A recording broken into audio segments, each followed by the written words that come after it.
hay proyectos longevos con los artistas, pero que hay que tener mucho cuidado también con lo que son las compañías de discos, que te puedes llevar algunas sorpresas y que no te puede decir nada y que lo tienen que llevar con tranquilidad.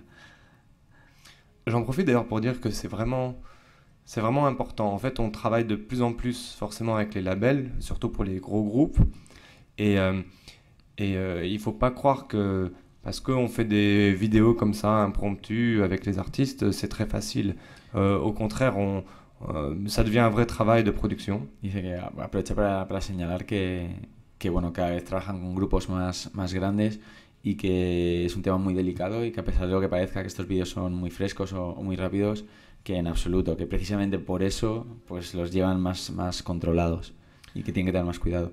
Parce que c'est vrai que la crise du disque a fait beaucoup de dégâts, avec notamment beaucoup de gens qui ont perdu leur emploi dans les majors, mais aussi au niveau des petits labels et tout, ça a fait beaucoup de mal.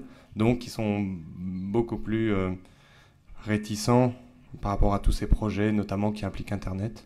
Y que bueno, que además la crisis pues ha puesto la situación peor y que cada vez más, pues bueno, y que eso además en las compañías indies o más pequeñitas es mucho más, les ha afectado más y cada vez son más reticentes a soltar sus propios productos.